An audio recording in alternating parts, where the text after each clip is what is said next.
Queridos hermanos obispos, queridos sacerdotes, consagrados, consagradas, seminaristas,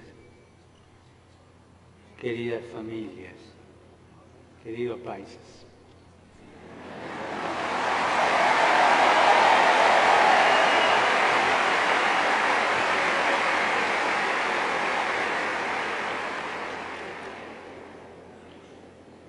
La alegría de la vida verdadera que acabamos de escuchar del Evangelio de Juan se da en el contexto de la última cena de Jesús.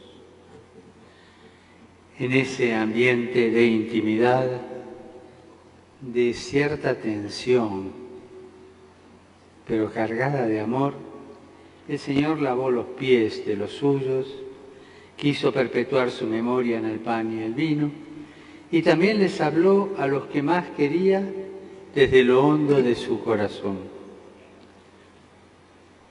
En esa primera noche eucarística, en esa primera caída del sol, después del gesto de servicio, Jesús abre su corazón, les entrega su testamento. Y así como en aquel cenáculo se siguieron reuniendo posteriormente los apóstoles con algunas mujeres y María, la Madre de Jesús, hoy también acá, en este espacio, nos hemos reunido nosotros a escucharlo y a escucharnos. La hermana Lady de San José, María Isabel y el padre Juan Felipe nos han dado su testimonio. También cada uno de los que estamos aquí podríamos narrar la propia historia vocacional. Y todos coincidirían en la experiencia de Jesús que sale a nuestro encuentro, que nos primerea y que de ese modo nos ha captado el corazón. Como dice el documento de Aparecida, conocer a Jesús es el mejor regalo que puede recibir cualquier persona. Haberlo encontrado nosotros es lo mejor que nos ha ocurrido en la vida, y darlo a conocer con nuestras palabras y obras es nuestro gozo, el gozo de evangelizar. Muchos de ustedes, jóvenes, habrán descubierto este Jesús vivo en sus comunidades de un fervor apostólico contagioso que entusiasman y suscitan atracción. Donde hay vida, fervor, ganas de llevar a Cristo a los demás, surgen vocaciones genuinas. La vida fraterna y fervorosa de la comunidad es la que despierta el deseo de consagrarse enteramente a Dios y a la evangelización. Los jóvenes son naturalmente inquietos, ¿o me equivoco?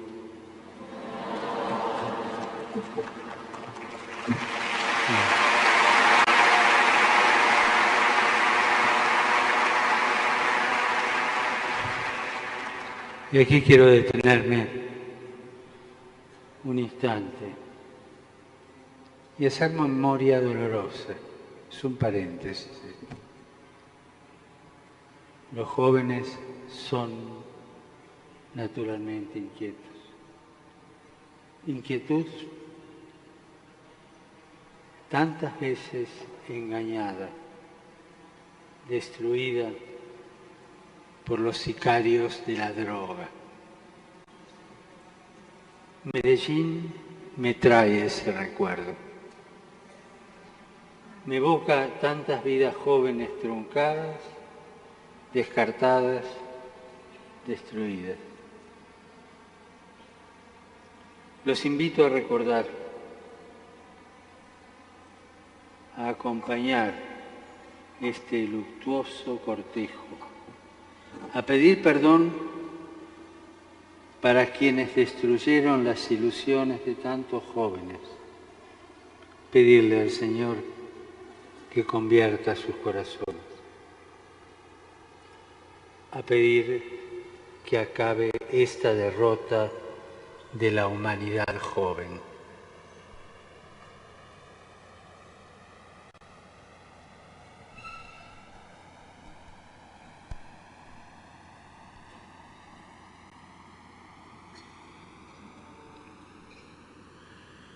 Los jóvenes son naturalmente inquietos y si bien asistimos a una crisis del compromiso y de los lazos comunitarios, son muchos los jóvenes que se solidarizan ante los males del mundo y se embarcan en diversas formas de militancia y de voluntariado. Son muchos. Y algunos, sí, son católicos practicantes. Otros son católicos al agua de rosa, como decía mi abuela, ¿no?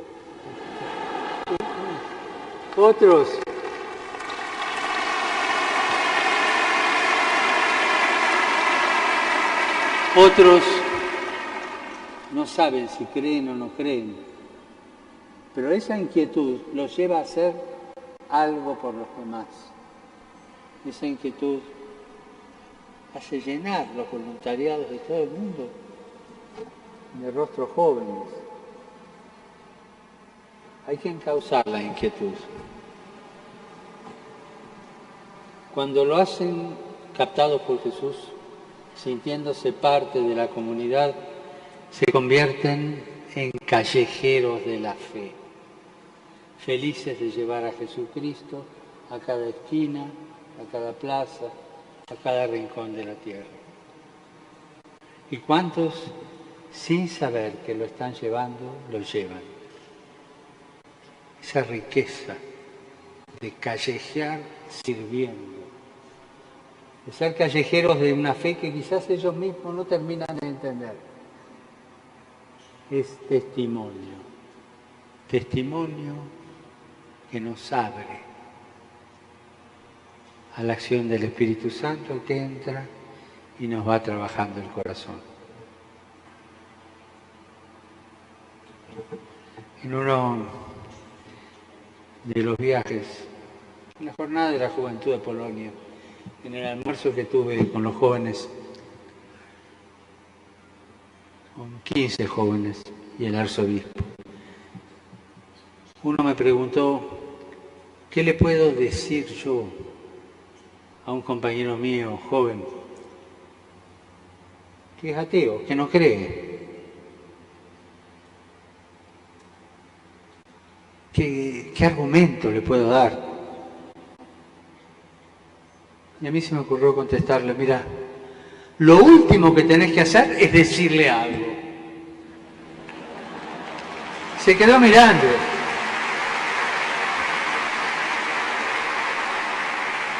Empezá a hacer, empezá a comportarte de tal manera que la inquietud que él tiene adentro lo haga curioso y te pregunte. Y cuando te pregunte por tu testimonio, ahí podés empezar a decir algo.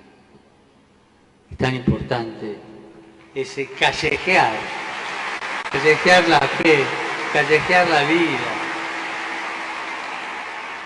Y esa es la vid a la que se refiere Jesús en el texto que hemos proclamado.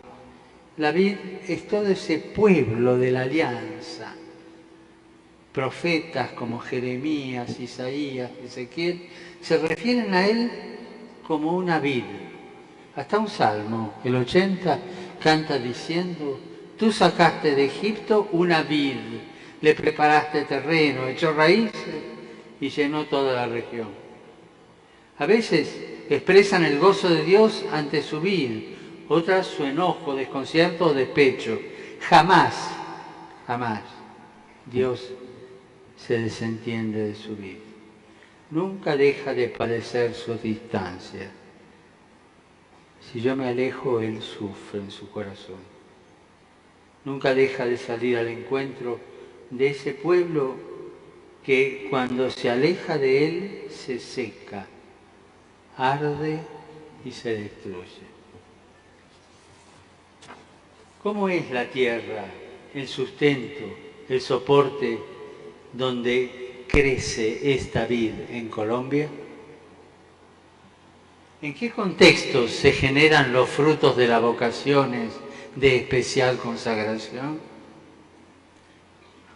Seguramente en ambientes llenos de contradicciones, de claroscuros, de situaciones vinculares complejas. Nos gustaría contar con un mundo con familias y vínculos más llanos, pero somos parte de este cambio de época, de esta crisis cultural.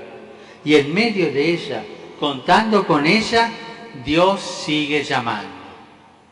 O sea que a mí que no me vengan con el cuento de que no, claro, no hay tantas vocaciones de especial consagración, porque claro, con esta crisis que vivimos. ¿Eso sabe qué es? Cuento chino. ¿Clarito?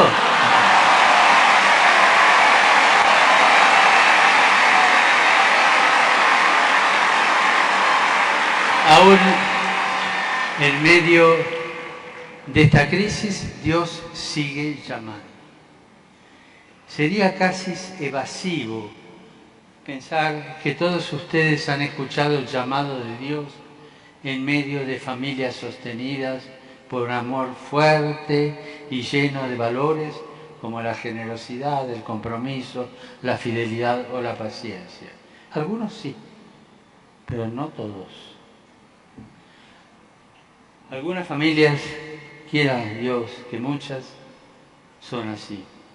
Pero tener los pies sobre la tierra es reconocer que nuestros procesos vocacionales, el despertar del llamado de Dios, nos encuentra más cerca de aquello que ya relata la palabra de Dios y de lo que tanto sabe Colombia. Un sendero de sufrimiento y de sangre. La violencia fratricida de Caín sobre Abel y los distintos litigios entre los hijos y entre las esposas de los patriarcas Abraham, Isaac y Jacob, llegando luego a las tragedias que llenan de sangre a la familia de David, hasta las múltiples dificultades familiares que surcan la narración de Tobías o la amarga confesión de Job abandonado. Y desde el comienzo ha sido así. No piensen en la situación ideal. Esta es la situación real. Dios manifiesta su cercanía y su elección donde quiere, en la tierra que quiere y como esté en ese momento, con las contradicciones concretas, como Él quiere. Él cambia el curso de los acontecimientos al llamar a los hombres y mujeres en la fragilidad de la propia historia personal y comunitaria. No le tengamos miedo a esta tierra compleja. Antenoche, una chica con capacidades especiales en el grupo que me dio la bienvenida en la anunciatura, habló que en el núcleo de lo humano está en la vulnerabilidad.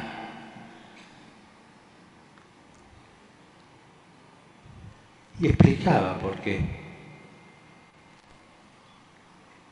Y a mí se me ocurrió preguntarle, ¿todos somos vulnerables? Sí, todos. ¿Pero hay alguien que no es vulnerable? Me contestó Dios.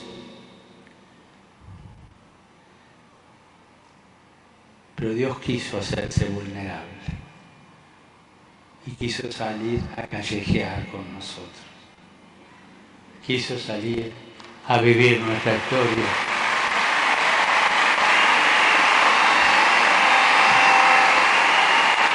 Tal como era. Quiso hacerse hombre en medio de una contradicción, en medio de algo incomprensible, con la aceptación de una chica que no comprendía pero obedece, y de un hombre justo que siguió lo que le fue mandado. Pero todo eso en medio de contradicción. No tengamos miedo en esta tierra compleja. Dios siempre ha hecho el milagro de generar buenos racimos como las arepas al desayuno.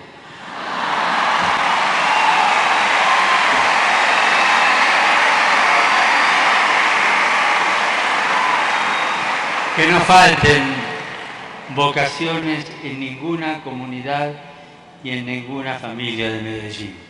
Y cuando en el desayuno se encuentren con una sorpresa de esas lindas, qué lindo. ¿Y Dios es capaz de hacer algo conmigo? Pregúntenselo antes de comerla. Pregúntenselo.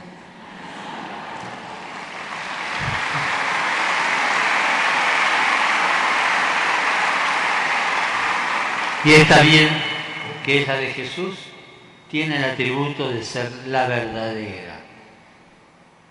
Él ya utilizó este término en otras ocasiones, en el Evangelio de Juan. La luz verdadera, el verdadero pan del cielo o el testimonio verdadero. Ahora la verdad no es algo que recibimos como el pan o la luz, sino que brota desde adentro. Somos pueblo elegido para la verdad y nuestro llamado tiene que ser en la verdad. Si somos sarmientos de esa vid, si nuestra vocación está injertada en Jesús, no puede haber lugar para el engaño, la doblez, las opciones mezquinas. Todos tenemos que estar atentos para que cada sarmiento sirva para lo que fue pensado, para dar frutos. Yo estoy dispuesto a dar frutos. Desde los comienzos, a quienes le toca acompañar los procesos vocacionales, tendrán que motivar la recta intención, es decir, el deseo auténtico de configurarse con Jesús, el pastor, el amigo, el esposo. Cuando los procesos no son alimentados por esta savia verdadera que es el Espíritu de Jesús, entonces hacemos experiencia de la sequedad.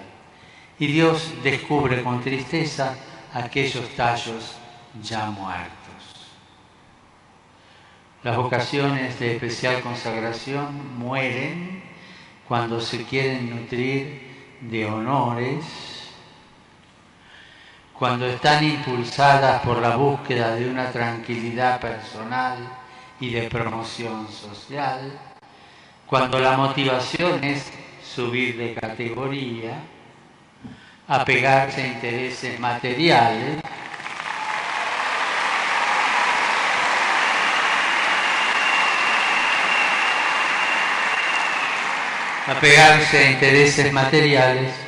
que llegan incluso a la torpeza del afán de lucro.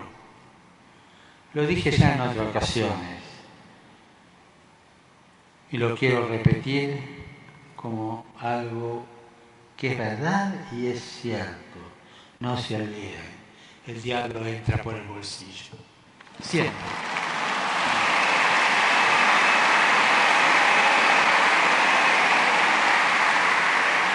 Esto no es privativo de los comienzos. Todos nosotros tenemos que estar atentos porque la corrupción en los hombres y la mujer y las mujeres que están en la iglesia empieza así, poquito a poquito. Luego, nos lo dice Jesús mismo, se enraiza en el corazón y acaba desalojando a Dios de la propia vida. No se puede servir a Dios y al dinero.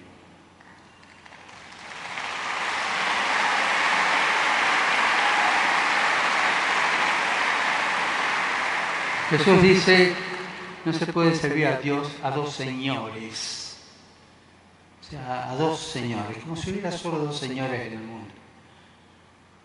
No se puede servir a Dios y al dinero. Jesús le da categoría de Señor al dinero. ¿Qué quiere decir? Que si te agarra, no te suelta. Será tu Señor desde tu corazón. Cuidado. No podemos aprovecharnos No podemos aprovecharnos de nuestra condición religiosa y de la bondad de nuestro pueblo para ser servidos y obtener beneficios materiales.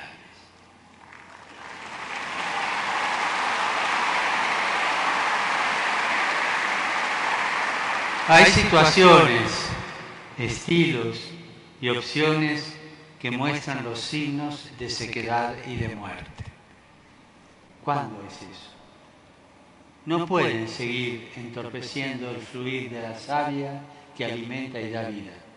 El veneno de la mentira, el ocultamiento, la manipulación y el abuso al pueblo de Dios, a los frágiles y especialmente a los ancianos y niños, no pueden tener cabida en nuestra comunidad.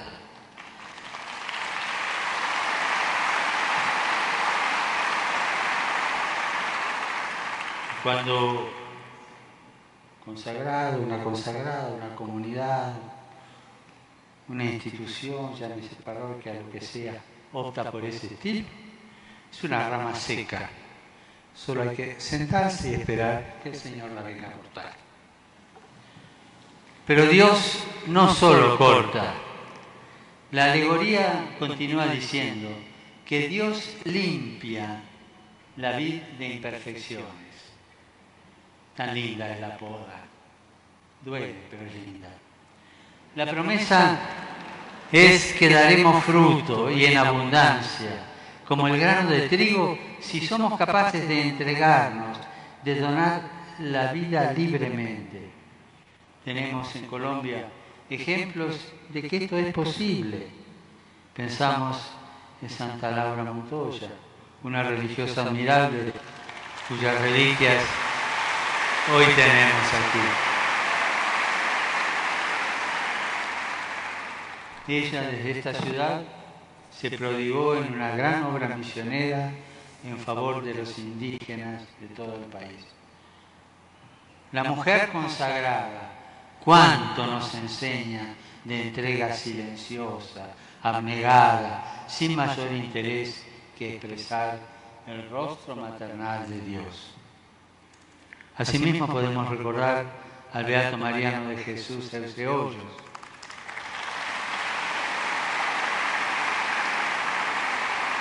uno de los primeros alumnos del seminario de Medellín, y a otros sacerdotes y religiosas y religiosos de Colombia, cuyos procesos de canonización ha sido introducido.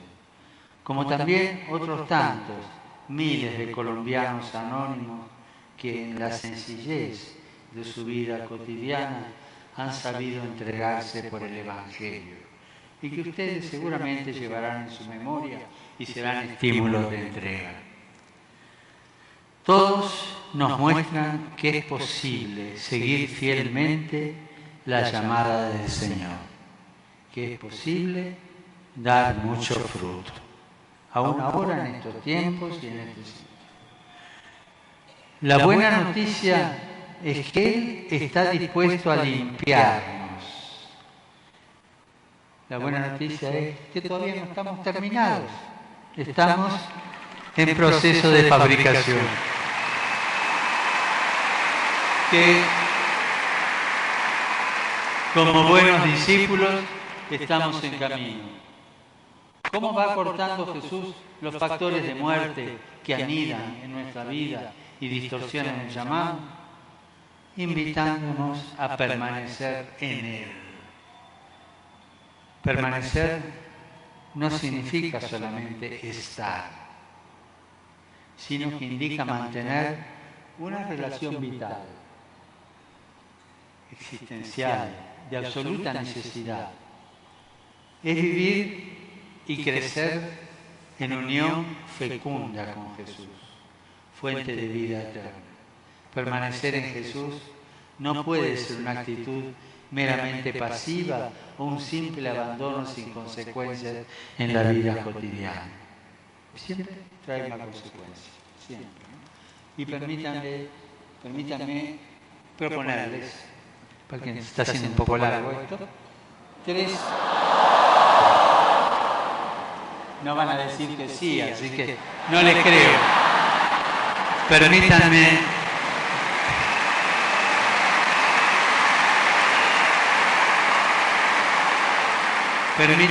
proponerles 3 modos de hacer efectivo este permanecer. O sea, que los puede ayudar a permanecer en Jesús.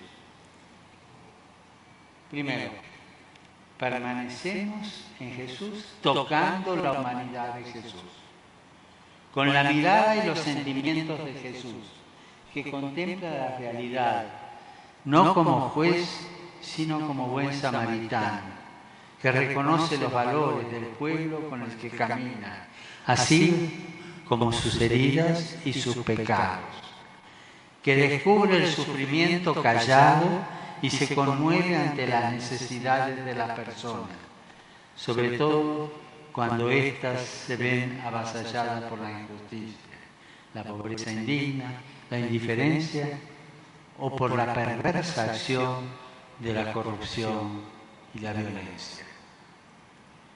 Con los gestos y las palabras de Jesús que expresan amor a los cercanos y búsqueda de los alejados, ternura y firmeza en la denuncia del pecado y el anuncio del Evangelio, alegría y generosidad en la entrega y el servicio, sobre todo a los más pequeños, rechazando con fuerza la tentación de dar todo por perdido, de acomodarnos o de volvernos solamente administradores de desgracias.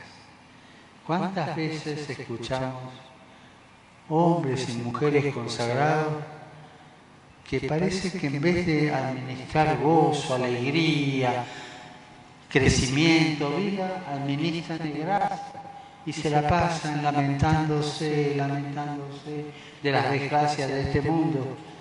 Es la esterilidad de quien es incapaz de tocar la carne sufriente de Jesús.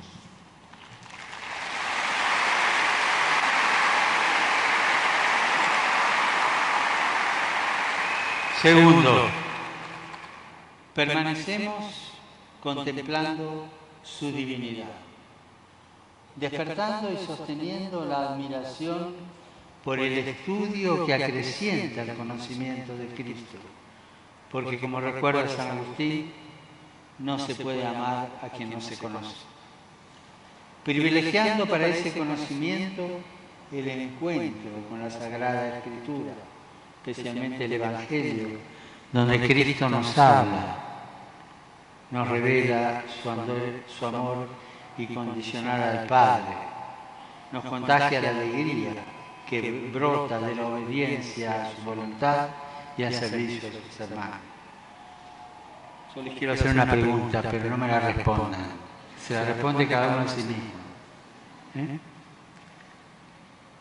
¿Cuántos minutos o cuántas horas leo el Evangelio o la Escritura por día? Se la contesten. Quien no conoce las Escrituras no conoce a Jesús. Quien no ama las Escrituras no ama a Jesús. Gastemos tiempo en una lectura orante de la palabra, en auscultar en ella qué quiere Dios para nosotros y para nuestro pueblo. Que todo nuestro estudio nos ayude a ser capaces de interpretar la realidad con los ojos de Dios. Que no sea un estudio evasivo de los aconteceres de nuestro pueblo, que tampoco vaya al vaivén de modas o ideologías, que no viva de añoranzas ni quiera encorsetar el misterio, que no quiera responder a preguntas que ya nadie se hace y dejar en el vacío existencial a aquellos que nos cuestionan desde las coordenadas de sus mundos y sus culturas. Permanecer y contemplar su divinidad, haciendo de la oración parte fundamental de nuestra vida y de nuestro servicio apostólico. La oración nos libera del lastre de la mundanidad, nos enseña a vivir de manera gozosa, a elegir alejándonos de la superficialidad en un ejercicio de verdadera libertad. En la oración crecemos en libertad. En la oración aprendemos a ser libres. La oración nos saca de estar centrados en nosotros mismos, escondidos en una experiencia religiosa vacía, y nos lleva a ponernos con docilidad en las manos de Dios para realizar su voluntad y hacer eficaz su proyecto de salvación. Y en la oración les quiero aconsejar una cosa también. Pidan, contemplen, agradezcan, intercedan, pero también acostúmbrense a adorar. No está muy de moda adorar. Acostúmbrense a adorar. Aprender a adorar en silencio. Aprendan a orar así. Seamos hombres y mujeres reconciliados para reconciliar. Haber sido llamados no nos da un certificado de buena conducta e impecabilidad. No estamos revestidos de una aureola de santidad. Guay, el religioso, el consagrado, el cura o la monja, que vive con cara de estampita, por favor. Guay.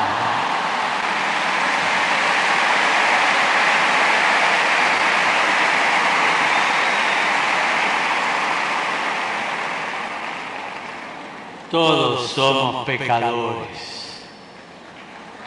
Todos necesitamos del perdón y la misericordia de Dios para levantarnos cada día. Él arranca lo que no está bien y hemos hecho mal, lo echa fuera de la viña, lo quema, nos deja limpios para poder dar fruto. Así es la fidelidad misericordiosa de Dios para con su pueblo, del que somos parte. Él nunca nos dejará tirados al costado del camino. Nunca. Dios hace de todo para evitar que el pecado nos venza y que después nos cierre las puertas de nuestra vida a un futuro de esperanza y de gozo. Él hace de todo para evitar eso. Y si no lo logra, se queda al lado. Hasta que se me ocurra mirar para arriba, porque me doy cuenta que estoy caído. Así es.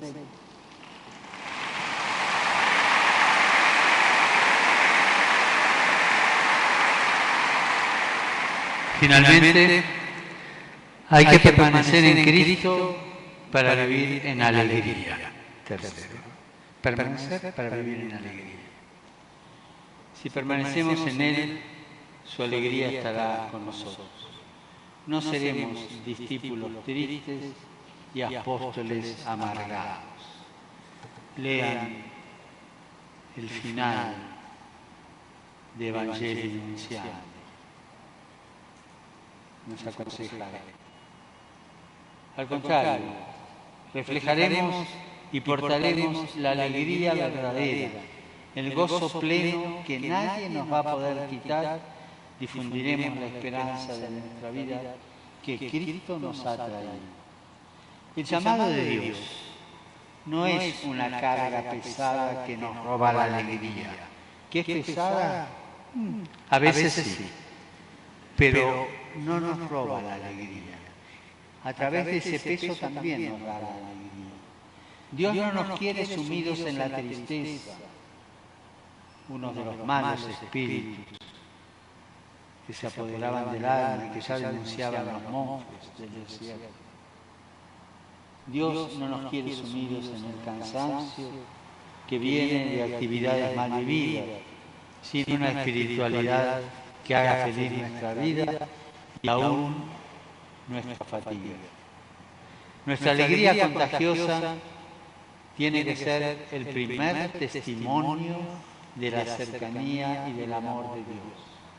Somos verdaderos dispensadores de la gracia de Dios cuando transparentamos la alegría del encuentro con Él. En el Génesis, después del diluvio, Noé planta una vid como signo del nuevo comienzo. Finalizando el Éxodo, los que Moisés envió a inspeccionar la tierra prometida volvieron con un racimo de uvas de este tamaño. Signo de esa tierra que emanaba leche y miel. Dios se ha fijado en nosotros, en nuestras comunidades y en nuestra familia. Están aquí presentes y me parece muy de buen gusto que estén los padres y las madres de los consagrados, los sacerdotes y las mujeres. Dios se ha fijado en nosotros, en nuestras comunidades y familias. El Señor ha puesto su mirada sobre Colombia. Ustedes son signos de ese amor de predilección. Nos toca ahora ofrecer todo nuestro amor y servicio unidos a Jesucristo, que es nuestra vida, y ser promesa de un nuevo inicio para Colombia, que deja atrás diluvios, como el de Noé, diluvios de desencuentros y de violencia, que quiere dar muchos frutos de justicia y de paz, de encuentro y de solidaridad.